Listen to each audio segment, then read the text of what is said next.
Então, iniciando o terceiro bimestre, nós temos a geometria espacial. Ela vai ser dividida em 3 partes. Então, a primeira parte é a geometria espacial de posição. Nós vamos ter na apostila, de vocês, os conceitos primitivos da geometria. Vocês tiveram que realizar a identificação de algumas planificações, relativos à geometria, quadrado, retângulo, triângulo, trapézio e assim por diante. E também vocês tiveram alguns nomes de alguns geômetras, Então, os principais são Tales de Mileto, tem Pitágoras, tem também o Euclides, e nós vamos estudar outros, tá? Tem o Platão e assim por diante. A geometria, ela nasceu por volta de 300 anos antes de Cristo, tá? Lá na Grécia, e é o berço da geometria. E aí foi identificado, entre eles, os conceitos primitivos. Então, o conceito primitivo na geometria, isso aqui é base, tá? Para Enem e vestibulares, ele é matriz referência. Então, ele tem: no estudo da geometria, existem noções ou conceitos que são aceitos como verdadeiros, sem que haja realização da sua demonstração. Ou seja, o primeiro conceito é ponto. Deixa eu pegar uma caneta aqui. Então, primeiro conceito, ponto. Ele é identificado por uma letra maiúscula do alfabeto, A, B, C, D e assim por diante. O outro conceito é a questão de reta. Ele é identificado por uma letra minúscula do alfabeto, começando a partir da letra R. E uma planificação, um plano, Tá? Ele é identificado, eu não coloquei aqui, mas ele é identificado por uma letra grega, alfa, beta, gama e assim por diante dentro dele. Por que eles são ditos como verdadeiros, aceitos como verdadeiros? Porque eu não preciso fazer um ponto para provar que ele é um ponto. Você sabe, você já entende que ponto é ponto, reta é reta e plano é plano. Então, plano, vamos supor, uma folha de papel em cima de uma mesa, ele é um plano. Vocês têm a tela do computador, ela é plana. Então, plana significa que ela é reta, tá? E todas elas estão dentro do espaço, ó. Os conceitos de ponto, reta, plano e espaço são chamados de primitivos. Por que primitivo? Porque tudo é a partir dele, tá? Então, na geometria, esses são chamados conceitos primitivos. E eles servem como base para novos conceitos, como a gente disse, porque ele é primitivo, ele vai dar base para outros cálculos, outros teoremas que a gente vai ver daqui a pouquinho. Sendo os postulados ou axiomas, afirmações tomadas como verdadeiras sem a necessidade da demonstração, como eu acabei de dizer. Eu não preciso fazer um ponto para eu falar que ele é um ponto. Uma reta, para que ela seja, eu tenha que afirmar que ela é uma reta, eu tenho que dizer, eu tenho que estar demonstrando, tá? Quando ele fala em postulados axiomas, significa que é algo já existente, eu não preciso ficar provando, tá? E nem demonstrando, tá aqui, ó, sem necessidade de demonstração. Já os teoremas são as conclusões baseadas nesses postulados, que necessitam de demonstração para serem aceitos como verdadeiros. Então, o teorema, ele precisa ter alguma fórmula, alguma regra. Vamos lembrar, ó, o teorema de Pitágoras. Vou escrever aqui. Então, Pitágoras. Então, Pitágoras foi um geômetra e nós utilizamos, o teorema dele de Pitágoras, que é relativo a um triângulo, não vai ficar bem certinho. Não consigo desenhar retinho, mas é o triângulo retângulo, tá? Porque aqui no computador fica difícil. Então, o Pitágoras, ele disse que a hipotenusa ao quadrado é igual à soma dos catetos ao quadrado, tá? Então, essa aqui é o Teorema de Pitágoras, que ele é utilizado para encontrar ou a hipotenusa, tá? Hipotenusa é sempre o que está o lado à frente do triângulo retângulo, à frente do ângulo reto. E os catetos são as laterais, certo? Então, nós temos que o Teorema de Pitágoras, ele precisa de uma demonstração. E aí, ele deixa de ser um postulado para se tornar uma regra, um teorema. E ele necessita dessa demonstração para ser resolvido, né? Ou seja, para ser aceito como verdadeiro. Outro também, teoremas que vocês tiveram no ensino fundamental, o Teorema de Tales, que são as retas, né? Ela também tem que ser colocada, tem que ser demonstrada para que ela seja aceita. Então, essa primeira parte é a parte do princípio da geometria. Vocês têm agora algumas noções de posições relativas entre duas retas. Em geometria analítica, que é a próxima geometria, vai ser talvez, né, a gente possa começar esse bimestre, mas ela está prevista para iniciar terceiro bimestre. Lá tem um capítulo especialmente para a reta. Aqui são apenas noções. Então, nós temos as posições relativas entre duas retas.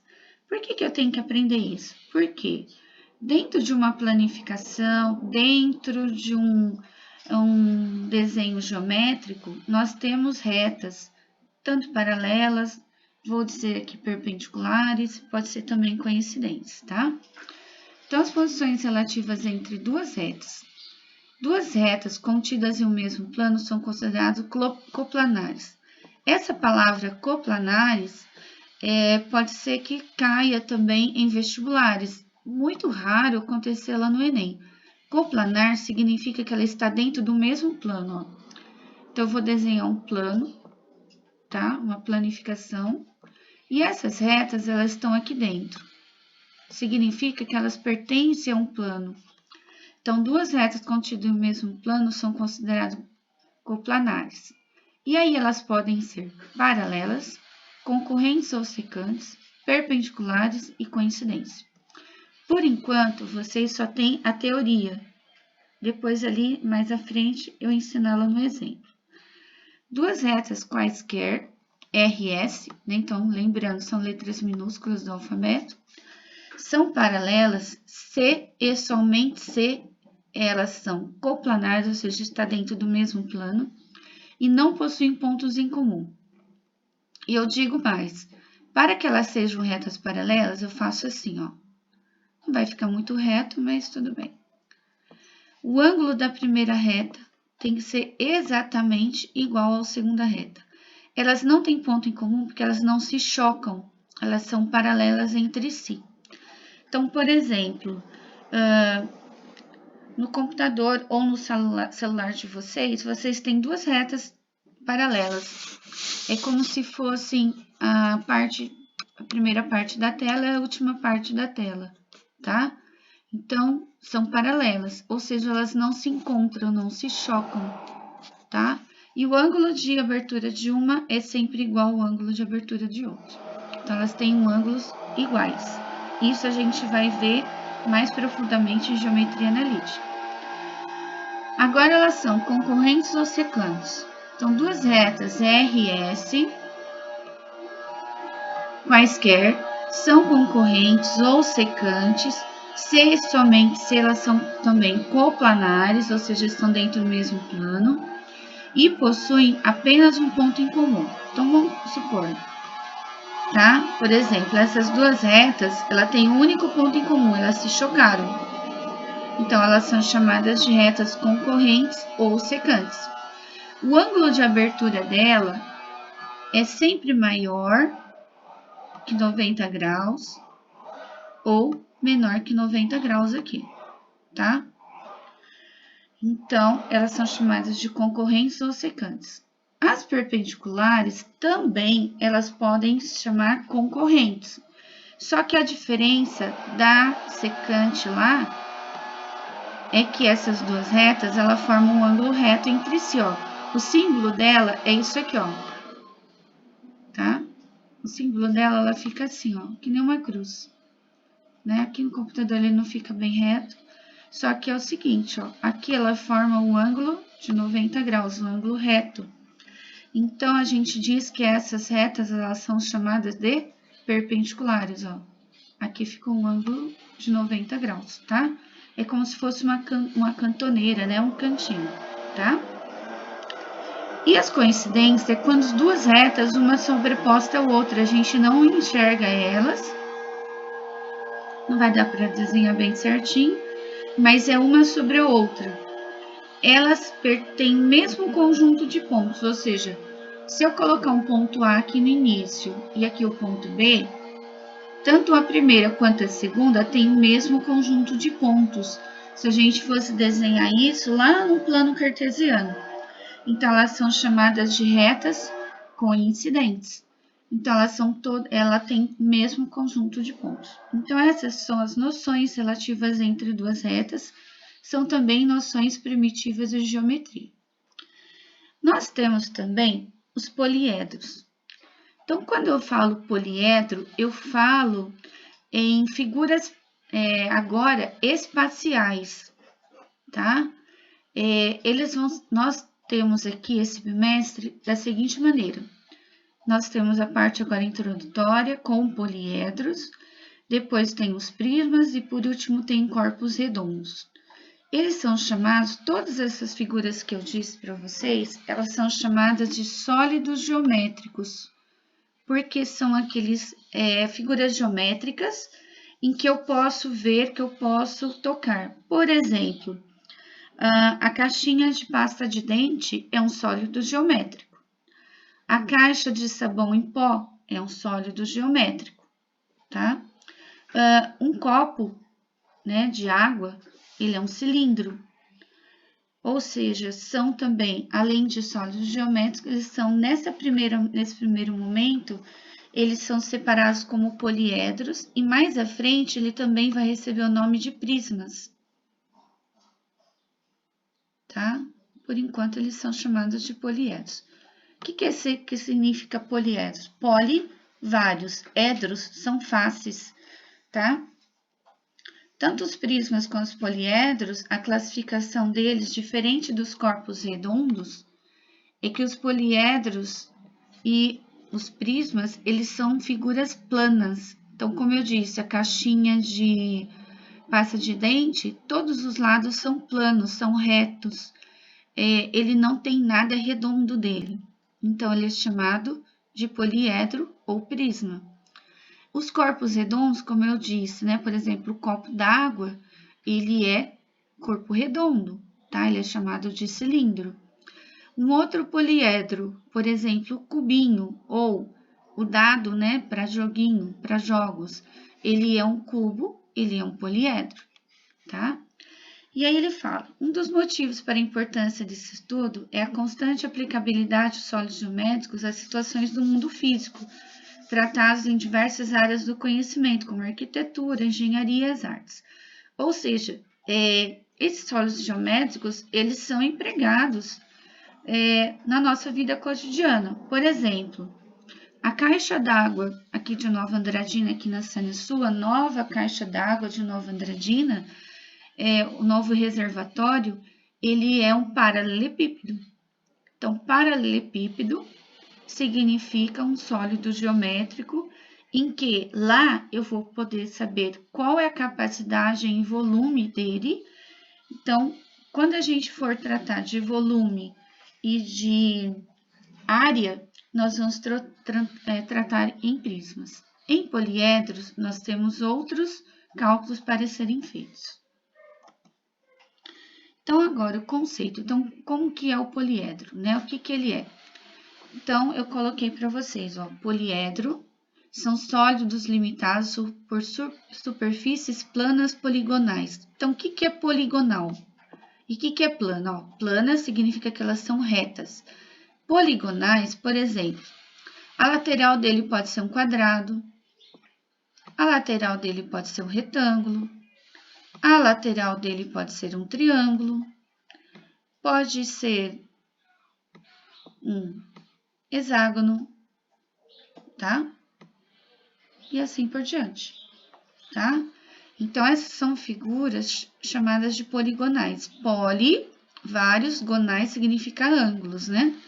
Mas a figura dela é um quadrado, um retângulo, um triângulo, um hexágono, poderia ser um trapézio, que são aquela primeira atividade que vocês tiveram que fazer no Class 1.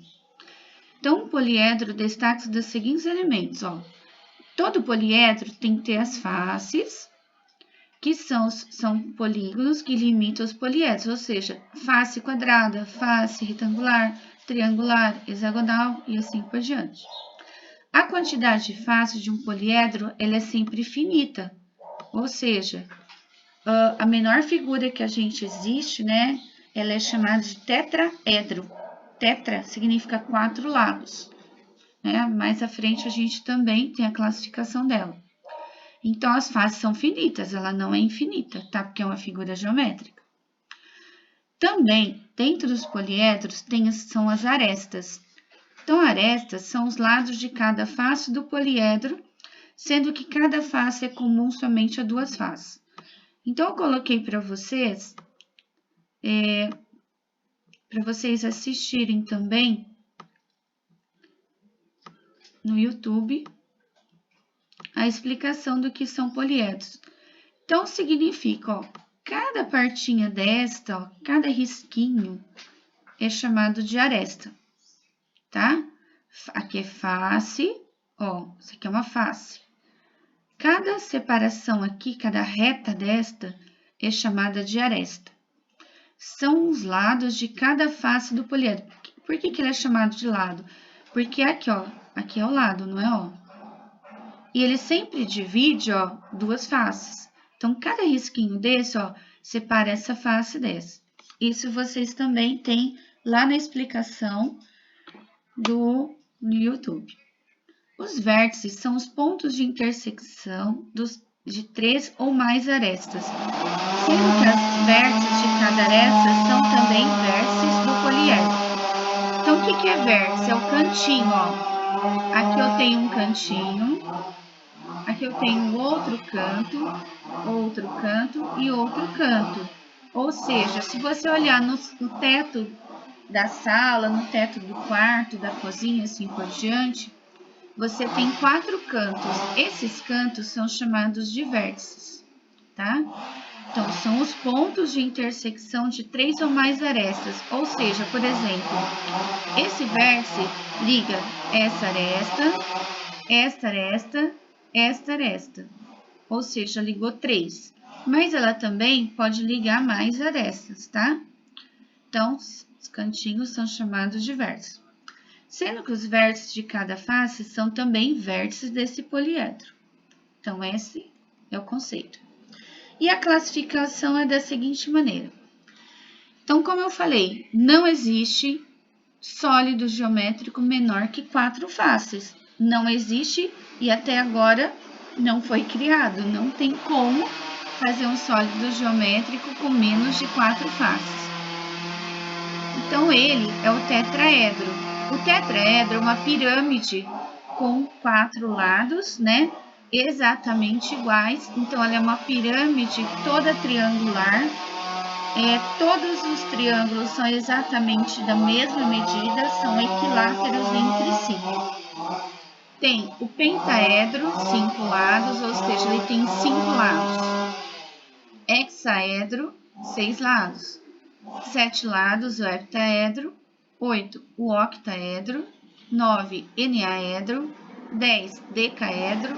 11, undecaedro. 12, dodecaedro e assim por diante, né? Tem classificações. E o maior é o 20, mas pode existir mais, tá? É o icosaedro.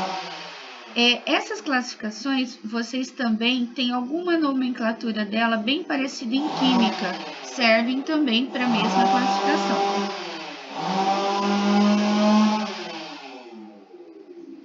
Os poliedros são classificados em poliedros convexos e não convexos. O convexo, quando todo segmento de reta que liga dois pontos, né, está totalmente contido nele. Por exemplo, isso aqui, ele é chamado de poliedro, ele é tipo a gente chama ele também depois à frente de um prisma. Ele é um poliedro que tem face, aresta e vértice, e ele está completo, ele não tem nenhuma abertura dentro dele. Então, por exemplo, uma caixa de sabão fechada, do jeito que foi comprada, ela é chamada de convexa, ou seja, ela está completa. Já o não convexo, ó, se a gente traçar uma reta daqui para cá, ele tá faltando um pedaço aqui. Essa reta, se eu passasse uma régua de um lado para o outro, ela não fica, como se diz, essa parte está faltando, ó. Então, ele fala, ó, quando o segmento de reta que liga dois pontos quaisquer dele não está inteiramente contido nele, ou seja, se eu colocar a régua aqui, ó, essa parte não existe, né? Ela é chamada de não convexa, ou seja, são figuras mais artesanais. Então, na arte, geralmente, eles fazem mais figuras não convexa do que convexa, tá? Figuras completas são chamadas de convexas. Sempre faltando algum pedacinho, né, uma abertura, ela é não convexa. E agora a gente vem para a parte do cálculo. Todo poliedro, ó, essa fórmula, grava ela, tá? Essa fórmula, ela já caiu em vários Enems. Pelo menos a noção do que ela é, certo? Então, ela é chamada de relação de Euler. Se lê Euler, né? Se escreve Euler, mas se lê Euler. Quem foi Euler? Ele foi um suíço, Leonhard Euler. Ele nasceu em 1707 e morreu em 1783. Ele realizou muitas contribuições para a matemática, mas também ele está também na física, tá? Ele ficou cego, ó, mesmo ficando cego aos 59 anos de idade, ele continuou seus estudos, né? Foi muito perseverante, mesmo cego.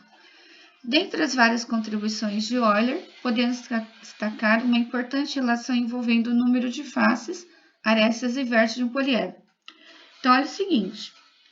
Para que um poliedro seja dito como poliedro, ele tem que estar classificado nessa relação de Euler, que é a quantidade de vértice que ele tiver, mais a quantidade de faces, é igual à quantidade de arestas, mais 2. Os poliedros, cuja relação de Euler é válida, então eles são chamados de poliedros eulerianos, tá? Aqui eu falo os eulerianos porque falar de outra maneira fica meio difícil. Também tem-se a fórmula, tá? Essa fórmula é para quando a gente quer encontrar a quantidade de arestas. Toda aresta é a quantidade de faces vezes a aresta do polígono. Supondo, se eu tenho um cubo, todas as faces do cubo elas são quadradas. O quadrado tem quantos lados? Quantas arestas?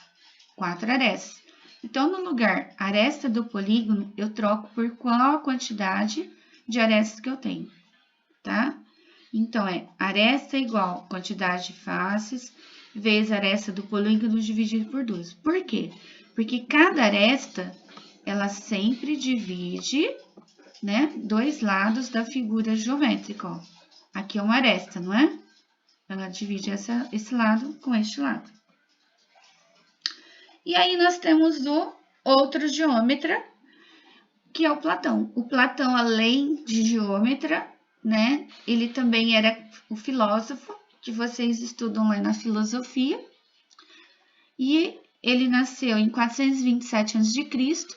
e faleceu 347 anos antes de Cristo, né? Ficou bem velhinho. Foi um filósofo grego, discípulo de Sócrates, nascido em Atenas. Comumente é dito que Platão passou a ter uma visão matemática por influência de um amigo Arquitas. Acredita-se também que foi a partir daí que soube da existência de 5 poliedros, tá? Então, eles são chamados poliedros de Platão porque foi Platão que colocou nome nesses sólidos. E eu digo o seguinte, desde 300 anos antes de Cristo aí, tá? Até os dias atuais, não se encontrou nenhum sólido mais geométrico. Então, ele colocou da seguinte maneira, ele deu o nome, né, esses 5 poliedros, que é o tetraedro, ou seja, ele tem 4 lados, né? O cubo tem 6 lados, que é o hexaedro. O octaedro, já vou mostrar daqui a pouquinho quem é. O icosaedro é aquele que tem 20 faces, o octoedro 8. E o dodecaedro. O dodecaedro tem 12 faces. Esses poliedros, aqui falta um S, foram associados aos 4 elementos primordiais. Ele disse, né, o Platão lá era filósofo, né, que o octaedro significava o elemento ar, o cubo, o elemento terra, o tetraedro, o elemento fogo, e o icosaedro, o elemento água. E o quinto e o último poliedro, que é o dodecaedro, Platão considerou o símbolo do universo. Aí vamos ver quem eles são agora, ó. O tetraedro, né, esses aqui são chamados sólidos platônicos. O tetraedro, então, é uma pirâmide com 4 lados exatamente iguais. Então, todos os sólidos geométricos de Platão, eles são chamados também de sólidos regulares. Só existem esses 5. Até hoje, como eu disse, nós não temos outro. Lá no laboratório de física da escola, só o dodecaedro que sumiu, tá? Nós não sabemos onde ele está. Mas nós temos todos eles em acrílico, lá bonitinho. Então, nós temos o tetraedro, tá? 4 lados exatamente iguais, 4 faces triangulares. O cubo, 6 lados exatamente iguais, todos quadrangulares. Aqui parece que ele ficou um pouquinho outra dimensão, mas por causa da hora que eu colei e copiei. O dodecaedro são 12 faces pentagonais, tá? Ou seja, o pentágono tá aqui, ó, 5 faces, 5 lados, né? Ó, 1, 2, 3, 4, 5. Então, ele tem 12 faces pentagonais, todas exatamente iguais, mesma medida. O octaedro parece aquele balãozinho de festa junina. Ele tem 4 faces triangulares abaixo, todas regulares, e acima também, tá? Então, esse é o octaedro. E o icosaedro, ele tem 20 faces triangulares, né? Também exatamente todas iguais, ou seja, 20 triângulos equiláteros, tá? Então, essa é equilátero, equilátero e equilátero. Esse é quadrada e esse é pentagonal. Então, agora a gente tem os exemplos, tá? Primeiro exemplo. Quantos vértices tem um poliedro convexo com 2 faces triangulares e 3 faces quadrangulares? Ou seja, eu não estou vendo ele, não sei quem ele é, e aí a gente vai ter que usar essa relação aqui, ó. Quantos vértices tem um poliedro que é convexo, ou seja, normal? Ele tem 2 faces triangulares e 3 faces quadrangulares. Primeira coisa, eu tenho que encontrar a quantidade de arestas, porque eu não estou visualizando ele, não dá para contar quem ele é. Então, a gente vai usar aresta igual a face vezes aresta do polígono dividido por 2. Então, a quantidade de arestas é, ó lá, face, são 2 faces, tá aqui, face, 2. Triangular, o triângulo tem 3 arestas. Então, a aresta do polígono é 3, tá? Então, a gente deixa ali por enquanto, mais, por quê? Tem mais faces. 3 faces, quadrangular, ou seja, quadrangular pode ser quadrado ou pode ser retângulo, né? Tá? Então, ela tem 4 ladinhos aqui, então 4. Então, agora a gente faz assim, 2 vezes 3, 6, 3 vezes 4, 12. 6 mais 12, 18. 18 dividido por 2, esse poliedro, que eu não estou vendo quem ele é, né? Se eu tivesse ele em mãos, eu estaria contando. Ele tem 9 arestas. Então, agora, nós vamos utilizar a relação de Euler. que é vértice mais face é igual a aresta mais 2. Então, vamos lá. Ele quer saber quantos vértices, então eu não sei quem é. Quantidade de faces, a gente tem aqui, ó. Aqui eles são 2 faces e aqui mais 3 faces. Então, 2 mais 3, 5 faces. Quantidade de arestas, eu encontrei ele aqui, 9. Mais 2, que é a relação dele. Então, lá. 9 mais 2 dá 11. 5 tá positivo, passa negativo. Então, esse poliedro tem 6 vértices. Tá? Então, esse é o primeiro exemplo.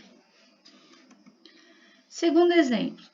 Sabendo-se que determinado poliedro regular possui 12 vértices e que suas faces têm forma triangular, responda. Quantas arestas e faces tem esse poliedro? Esse poliedro é de Platão? Olha ali. Ele está dizendo que determinado poliedro regular. Eu acabei de dizer que todo poliedro regular são aqueles 5 poliedros e eles são classificados poliedros de Platão.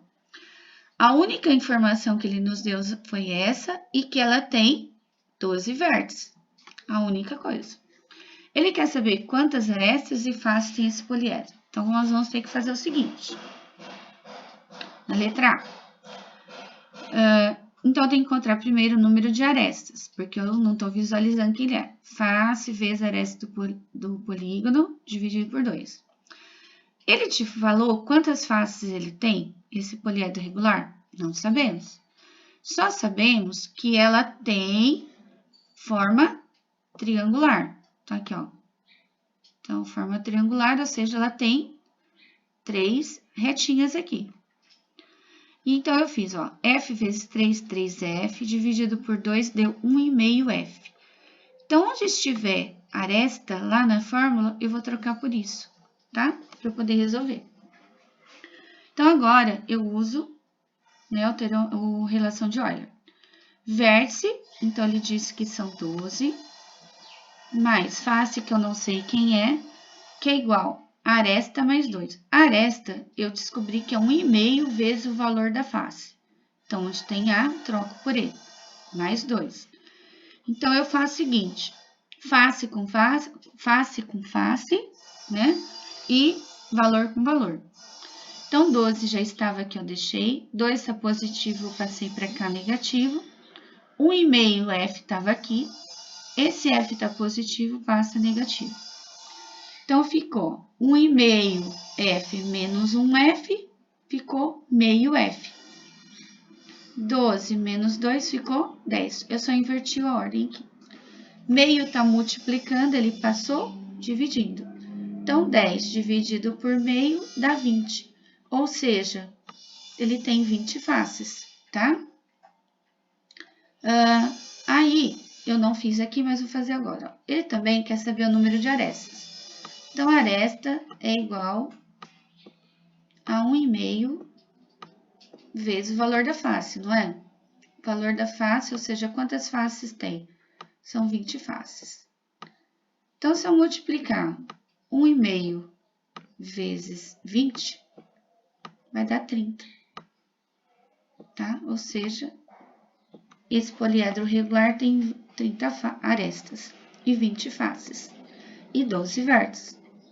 Nós temos ele lá no laboratório, que é o icosaedro. Então, a pergunta era, esse poliedro de Platão? Sim, né?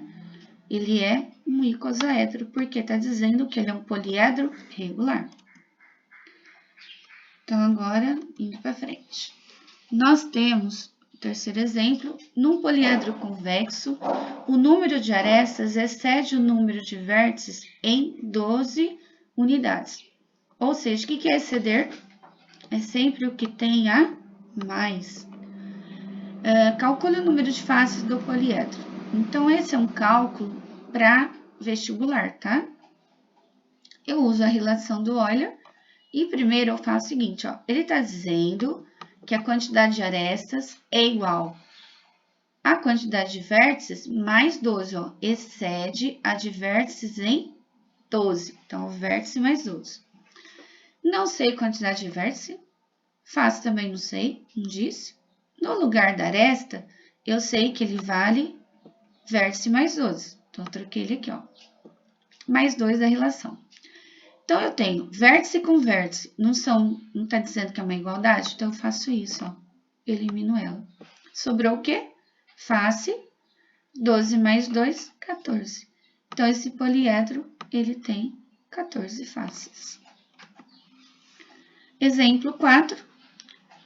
Esse poliedro que eu estou verificando aqui, ele é convexo ou não convexo? Né? Justifique.